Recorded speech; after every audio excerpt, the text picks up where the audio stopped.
યા અલી મદદ. તો કાલે આપણે મૌલાની બૈયત કરી, એના અંદર 3 શબ્દ હતા: પીર, મુર્શિદ અને ઇમામ. તો આપણે આ ચીજ સમજવા માટે જે ઉત્તમમાં ઉત્તમ ઇલમ છે એનો સહારો લેવો જોઈએ. તો ઉત્તમમાં ઉત્તમ ઇલમ શું છે? શાહ અને પીરનું છે. તો શાહ છે એ ઇમામ છે. દરેક ઇમામ મૌલા મુર્તઝાલી છે, અને મૌલા મુર્તઝાલી ઇલ્મના દરિયા છે. હજરત ઇમામ આકા સુલતાન મોહમ્મદ સાહેબ ફરમાન મુબારકમાં ફરમાવ્યું, બરાબર. તો જે ઇમામનું ઇલ્મ છે ફરમાન મુબારક, એ સૌથી ઉપર છે. એનાથી નીચે પીરોનું ઇલમ છે, એટલે તે જ્ઞાન છે. તો આપણે આ જે શબ્દ છે પીર, મુર્શિદ અને ઇમામ, એ સમજવા માટે આપણે ફરમાન મુબારક અને જ્ઞાન મુબારકનો આશરો લેવો જોઈએ.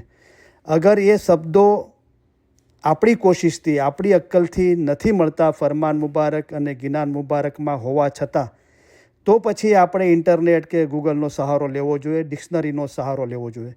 કારણ કે ગૂગલ અને ડિક્શનરીના મિનિંગ છે ને, એ આપણા જેવા ઇન્સાનોએ કાઢેલા છે. પણ ઇમામના ફરમાન મુબારક અને એના નીચે પીરોના જ્ઞાન મુબારક, એ ઉત્તમ ઇલ્મ છે, એનો સહારો લેવો જોઈએ. તો આપણે એ ચીજના સહારાથી આપણે જોઈએ તો ખુદા છુપો ખજાનો હતો, કાંઈ પણ નહીં હતું. નૂર, નિરંજન, નિરાકાર, અલખ, અનામી, નહીં રંગ નહીં રૂપ, એ સ્વરૂપમાં જે હતું, એને ઈચ્છા થઈ કે હું દુનિયામાં જાહેર થાઉં, લોકો મને ઓળખે, મારી ઇબાદત કરે અને મારા નૂરના અંદર સમાઈ જાય. તો એ જે નૂર, નિરંજન, નિરાકાર મૌલા મુર્તઝાલી સહી ખુદાઈન આલમીન પોતે, એ પોતાના નૂરમાંથી નૂર જુદું કર્યું અને એને નામ આપ્યું મોહમ્મદ.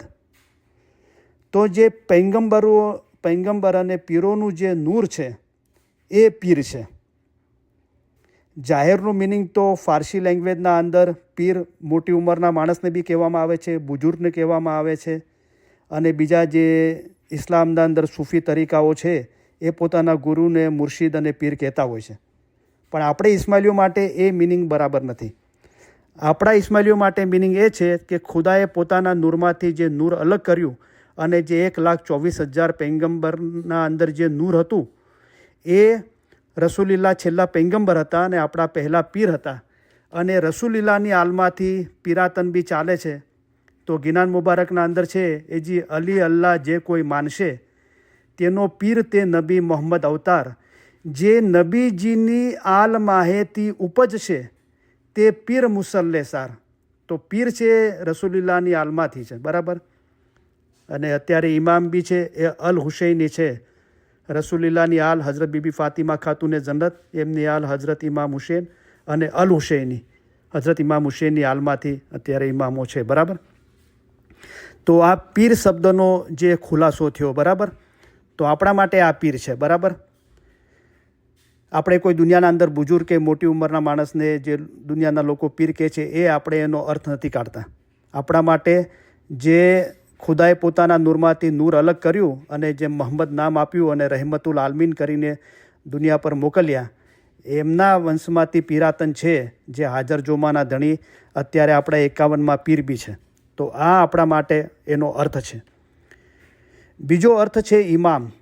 બીજો જે શબ્દ છે ઇમામ, તો દરેક ઇમામ મૌલા મુર્તઝાલી છે, મૌલાનું ફરમાન મુબારક છે. અને અમારા દાદા હજરત મૌલા મુર્તઝાલીને મોહમ્મદ નુશેરી અલ્લાહ કહેતો હતો. મૌલાએ એનો અર્થ બતાવ્યો, અલ્લાહ એટલે ખુદા, બરાબર. અને કરીમ હાજરી મામ ઓલવેઝ ફરમાવતા હતા, શાહ કરીમ ફરમાવતા હતા, માય બિલોડ સ્પિરિચ્યુઅલ ચિલ્ડ્રન, મારા વહાલા રૂહાની બચ્ચાઓ, મેરે પ્યારે રૂહાની બચ્ચો. તો ખુદાનું એક નામ છે અલ બારી, એટલે કે રૂહોનો પેદા કરવાવાળો, રૂહોનો બાપ. તો કરીમ હાજરીમાં આપણને વહાલા રૂહાની બચ્ચા કહેતા હતા, તો આપણા રૂહોનો બાપ એ છે, તો એ અલ્લાહ છે, એ ખુદા છે. પી સદરી મા બાપે ફરમાવ્યું કે આલ અલી ઇસ્લામ શાહ રાજા, કે મારા સમયના અંદર જે હાજર જોમાના ધણી છે ઇમામ, એમનું નામ ઇસ્લામ શાહ છે, અને અલીની આલમાંથી છે, અને અલ્લાહ યહી ઇમામ. તો અલ્લાહ ખુદ ઇમામ થઈને આવ્યો, બરાબર. આપણે પીર પૈગંબરને અલ્લાહ ખુદા નથી કહેતા, પણ ઇમામને અલ્લાહ ખુદા કહીએ છીએ. તો પીર સદરી સાહેબે કીધું કે અલ્લાહ યહી ઇમામ, અલ્લાહ પોતે જ ઇમામ થઈને આવ્યો. તો આ ચીજનો એક ખુલાસો થયો પીર શબ્દનો. અને ઇમામ શબ્દોનો આપણા મઝહબના ઇલમથી. હવે મુર્શિદ શબ્દ શું છે? તો આપણા પાસે તો બે શબ્દો છે, પીર શાહ, શાહ અને પીર, જે બંને જોમાં અત્યારે મૌલાના હાજર ઇમામ શાહ રહીમ સલવાતુલ્લાહ અલૈહિ વસલ્લમ પાસે છે. તો મુર્શિદ શબ્દ શું છે? તો મુર્શિદ હઝરત ઇમામ આકા સુલતાન ફરમાવ્યું કે અમે તમારા પીર મુર્શિદ છીએ. તો હઝરત ઇમામ આકા સુલતાન મોહમ્મદ સાહેબ પાસે બી શાહ પીરના બંને જોમાં હતા, ઇમામ અને પીરના, અને મૌલાએ ફરમાવ્યું કે હું તમારો પીર મુર્શિદ છું. તો ખુદાના જે રૂપો છે કે એક રામ ગડગડ બોલ, એક રામ દશરથ ઘર ડોલે.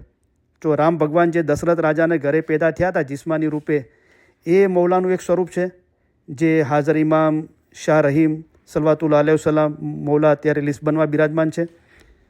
એક રામ ઘટ બોલે, તો એ મૌલાના હાજર ઇમામ શાહ રહીમ દરેકના હૃદયના અંદર છે. એક રામ સકળ પ્રસારા, એક મૌલાનું સ્વરૂપ છે આખી સૃષ્ટિના અંદર, આખા યુનિવર્સના અંદર દરેક જગ્યાએ એનું નૂર પ્રસરેલું છે. અને એક રામ સબસે ન્યારા, એ નૂર જે નિરંજન નિરાકાર છે, લા છે, જે પોતે એક જ હતો ને એમાંથી બધી રચનાઓ થઈ, એ નૂર છે. તો મૌલાએ ફરમાવ્યું કે અમે તમારા પીર મુર્શિદ છીએ. તો આખી ખુદાની કાયનાતમાંથી, આપણા દિલમાંથી બીજા લોકો દ્વારા દરેકના ઘટના અંદર બેઠો છે, અને આપણા મઝહબની ઇલમની કિતાબોથી, મૌલાના ફરમાન મુબારકથી, એમાંથી આપણે ઇલ્મ હાંસલ કરીએ છીએ. અને એકાગ્રતાના અંદર આપણને જે એક્સપિરિયન્સ થાય છે એ બધું મુર્શિદનું સ્વરૂપ છે. ઓકે, આપણે ખાલી કબૂલાત આપી કે તમે અમારા શાહપીર છો, પણ એના પર અમલ કરીએ ત્યારે એ મુર્શિદનું આજ્ઞાનું પાલન કરીએ છીએ, એમને ગુરુ બનાવીને આપણે કામ કરીએ છીએ. તો એ પીર, મુર્શિદ અને ઇમામ, તો ઇમામ નિરંજન નિરાકાર છે, અને એના પહેલાં જેટલું બી ઇલમ અને એક્સપિરિયન્સ છે એ મુર્શિદનું સ્વરૂપ છે. એની આજ્ઞાનું અનુસરણ કરીને એ નૂર જે ઇમામ છે નિરંજન નિરાકાર, એના અંદર એક થવાનું છે. તો અલ્હમ્દુલિલ્લાહ મારી અદના બુદ્ધિ પ્રમાણે મેં કોશિશ કરી છે આ ચીજો સમજાવવા માટે આપણા મઝહબના ઇલમથી.